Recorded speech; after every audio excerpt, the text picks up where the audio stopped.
साईं की बात। बच्चे देखा, आज अपने साईं से टकरा गए ना। आज साईं के बहुत करीब आ गए। तुमने तो आज मुझसे बात भी की। तुम आज मेरे बहुत करीब आए थे। जानते हो, तुम्हें क्या लगता है कि तुम्हारा साईं हमेशा तुमसे दूर दूर रहता है? नहीं, जो मिला था ना वो मेरा ही रूप था मेरे बच्चे। जिसने तुमसे पूछा था ना कि तुम ठीक तो हो ना, मैं ही था। मैंने ही तुमसे पूछा था मेरे बच्चे, मैं ही तुम्हें मिला था आज। मेरी ही मुलाकात तुमसे हुई थी। तुम्हारे मानसिक तनाव को शांत करने आया था। तुम 24 घंटे चिंताओं में घिरे रहते हो ना, भागा दौड़ी में घिरे रहते हो, कभी ये काम कभी वो काम। तो बस इसलिए तुम्हें शांत करने के लिए मैं तुम्हारे पास आया था। और सुनो मेरे बच्चे, टूटे हुए दिल के टुकड़े हो चुके हैं ना तुम्हारे, तो सुनो, उस टूटे हुए टुकड़े को मैं जोड़ूंगा। तुम्हें क्या लगता है कि कुछ होगा? नहीं होगा। वो चमत्कार होंगे, ऐसी ऐसी लीलाएं होंगी ना जिसके बारे में तुम सोच नहीं सकते हो, सोच नहीं सकते। और तुम जिस आर्थिक स्थिति से गुजर रहे हो ना, बहुत तुम पर आर्थिक दबाव है, तुम बहुत परेशान हो, तुम्हारे ऊपर बहुत कर्जा है, ऐसा लगता है कि जैसे जाकर आत्महत्या कर लो। तो सुनो, एक बार मेरी सीढ़ी में कदम रख दो। जो ना हो सका ना वो होगा। असंभव को भी संभव करके वहाँ से तुम्हें भेजूंगा, झोली भरकर भेजूंगा। ये वादा है मेरा, ये वादा है तुम्हारे साईं का अपने बच्चे से। आओ तो सही, मैं तो देने को तैयार हूँ मेरे बच्चे, तुम आने को तैयार ही नहीं होते। आ जाओ, मैंने तुम्हें कितने संकेत दिए बुलाने के लिए, तरह तरह से तुम्हें बताने की कोशिश की है कि आ जाओ मेरे बच्चे, आ जाओ। ये जो तुम इतना परेशान हो ना, इतने कर्मों से, तुम्हारे अशुभ कर्मों से तुम बहुत परेशान हो और तुम चाह कर भी ना उन सब से बाहर नहीं निकल पा रहे, तो मैं निकालूंगा तुम्हें। आओ मेरे पास, मेरी शिरडी आओ। नहीं राजा बनाकर भेजा तब कहना तुम्हारे साईं से, आओ तो सही एक बार बस मेरे शिरडी में कदम रख दो। बस मंदिर भी आने की जरूरत नहीं, मंदिर तो बहुत बात की बात है। बस तुम शिरडी में एक बार कदम रख दो, शिरडी की जमीन पर एक बार कदम रख दो, तो बस कण कण में शिरडी में ना तुम्हारा साईं विराजित है मेरे बच्चे। और फिर देखना, वो तुम्हारे साथ चमत्कार होंगे जिसके बारे में तुमने सोचा भी नहीं था मेरे बच्चे। वो तुम्हारे साथ होगा, तुम देखना। और सुनो मेरे बच्चे, तुम्हें याद है पिछले दिनों तुम आए थे मेरे मंदिर और बहुत रोते रोते आए थे, बहुत गिड़गिड़ा रहे थे, बहुत परेशान थे और ये कह रहे थे कि तुम्हारे साथ किसी ने छल कपट किया, तुम्हें किसी ने धोखा दिया, तुम्हारा किसी ने दिल दुखाया। तो वो वक्त, वो प्रार्थना कबूल हो चुकी है और उसका जवाब देने का समय आ चुका है मेरे बच्चे। मैं बहुत जल्द उसका जवाब तुम्हें दूंगा, तुम देखना मेरे बच्चे। और जिसने तुम्हारे साथ गलत किया है ना, उसे सबक मिलेगा, ज़रूर मिलेगा, ये तुम्हारा साईं कहता है। जो तुम मेरे आगे आकर एक एक आंसू तुमने रोए थे ना, झरझर आंसू तुम्हारे टपके थे ना, तो मैं उसे बर्दाश्त नहीं कर सकता। तुम्हें क्या लगता है कि तुम आकर रोकर चले गए? नहीं, उस दिन से मैं गुस्से में बैठा हूँ, क्योंकि मैं अपने बच्चों को ना रोते हुए तो बिल्कुल नहीं देख सकता, उनकी आंखों में आंसू नहीं देख सकता मेरे बच्चे।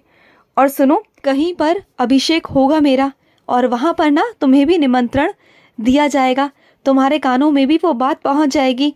पर जाना ज़रूर मेरे बच्चे, मेरे अभिषेक में मैं तुम्हारा साईं निमंत्रण दे रहा है मेरे बच्चे। आ जाना मेरे अभिषेक में शामिल होने। और आरती में तो मैंने तुम्हें शामिल कर ही लिया, आज आ गए थे ना तुम समय से। बार बार टाल रहे थे कि साईं कब आऊँ कब आऊँ, कब समय निकलेगा, और देखो बुला ही लिया ना। और कितनी देर बैठकर गए तुम मेरे पास, मुझे बहुत अच्छा लगा, मुझे बहुत सुकून मिला। पता है, तुम्हारे यही चीज़ें ना मुझे बहुत प्यारी लगती हैं, बहुत प्यारी। और ना मेरे चेहरे पर देखा था तुमने, कितनी प्यारी सी मुस्कान थी। जैसे ही तुम मंदिर के अंदर आए थे ना, तो मुझे बहुत खुशी मिली थी, बहुत खुशी। और जो तुम मेरे लिए बनाकर लाए थे ना, वो मैंने खाया मेरे बच्चे, खाया। और कुछ मेरे बच्चों ने खिचड़ी का प्रसाद बांटा था, उनके 9 व्रत पूर्ण हुए थे, उनकी वो इच्छा पूर्ण हुई थी, इस वजह से वो मेरे पास आए थे। और उन्होंने मेरे बहुत सारे बच्चों का पेट भरा, उनकी आत्मा को तृप्त किया। मुझे बहुत अच्छा लगा मेरे बच्चे, बहुत अच्छा लगा। बस ऐसे ही नेक काम करते रहा करो, तुम्हारे हाथों से मैं और भी नेक काम करवाता जाऊंगा, तुम्हारी सारी इच्छाएं पूरा करता जाऊंगा और तुम नेक काम करते जाना। बस ये कभी मत सोचना कि तुम कर रहे हो, तुम नहीं, ये मैं करूंगा। और कैसे करोगे, क्या करोगे, वो सब मैं भेजूंगा। जब मैं भेजूंगा ना, तो तुम उसे आगे बढ़ाना, आगे देना मेरे बच्चे। ये मत सोचना कि तुम्हारे पास कहाँ से आएगा। अरे जब तुम्हारा साईं तुम्हें देगा तो तुम और आगे बढ़ाना। तुम मेरे लिए माध्यम हो, एक जरिया हो मेरे बच्चों तक और मेरे बच्चों के और करीब जाने का। तुम्हें वो पदवी, वो मान सम्मान दिलवाऊंगा ना जिसके बारे में तुमने सोचा भी नहीं था मेरे बच्चे। जो गए दिन वो गए, अब आने वाले दिन तुम्हारे हैं। वो वक्त तुम्हारा है मेरे बच्चे। जिसने तुम्हारे साथ जो कर लिया था ना वो कर लिया। तुम बहुत दिनों से कैद थे, कई सालों से कैद थे। अब मैं तुम्हें उड़ने के लिए वो आसमान दे रहा हूँ। अब तुम्हें उड़ना है और तुम्हें उड़ने से ना कोई नहीं रोक सकता। तुम पहचान बनाओगे अपनी, और ऐसी पहचान बनाओगे ना कि लोग देखते रह जाएंगे। तुम देखो मेरे बच्चे, तुम्हारे साईं ने तुम्हारे लिए क्या क्या सोच रखा है ना, इसके बारे में तुम अंदाज़ा भी नहीं लगा सकते हो। बस तुम आगे से आगे बढ़ते चलो। और सुनो, जहाँ पर बात बनानी हो ना वहाँ अकड़ कर बात नहीं करते मेरे बच्चे, वहाँ पर गुस्से में बात नहीं करते। हाँ मैं मानता हूँ सामने वाला गलत है और वो कुछ ऐसी बातें कह जाता है जो तुम्हें गुस्सा आता है सुनकर, लेकिन मेरे बच्चे अभी तुम्हारी अटकी हुई है, कुछ बातें अटक गई हैं तुम्हारी, तो वहाँ पर ना तुम्हें नम्रता की ज़रूरत है। और वैसे तो मैं हमेशा अपने बच्चों को कहता ही रहता हूँ ना कि हमेशा तुम्हारे मन में नम्रता होनी चाहिए, तुम्हारी ज़ुबान पर मिठास होनी चाहिए, मधुरता होनी चाहिए ना। और तुम मेरे बच्चे हो, अगर सामने से तुम्हें कोई उल्टा सीधा कहता है ना तो वो तुम्हें नहीं तुम्हारे साईं को कहता है। तो बस शांत रहा करो, चुप रहा करो बिल्कुल, और आराम से जवाब दो। अगर आराम से जवाब दोगे, मिठास रखोगे, तो तुम्हारे सारे काम हो जाएंगे, चिंता मत करो। और सुनो, तुम्हें ना किसी का सहारा बनाऊंगा, किसी की ज़िंदगी में, किसी की दुनिया में तुम उसकी ज़िंदगी बनकर जाओगे, उसकी ज़िंदगी में उजाले करोगे, तुम उसका माध्यम बनोगे, तुम उसे मार्ग दिखाओगे। करोगे ना, मैं तुम्हें बताऊंगा किसका करना है। और सुनो, किसी मेरे बच्चे को साइंस और चरित्र की बहुत ज़्यादा ज़रूरत है, उसे अगर है तो दे देना मेरे बच्चे। वो तुम दे सकते हो तो देना ज़रूर मेरे बच्चे, वो तुम्हारे माध्यम से उस तक पहुंच जाएगी और उसका भला होगा। देखो जैसे बूंद बूंद से सागर भरता है ना, इसी तरीके से मेरे बच्चे थोड़े थोड़े अगर पैसे तुम जमा करोगे ना तो तुम्हारे भविष्य के लिए आगे काम आएंगे, बहुत काम आएंगे मेरे बच्चे, तुम्हारे आगे बच्चों के लिए काम आएंगे। तो पैसों को ना जोड़ जोड़ के रखा करो, ये मत सोचा करो कि ये बहुत थोड़े हैं। थोड़े से ही मेरे बच्चे सागर बनेगा, चिंता मत करो।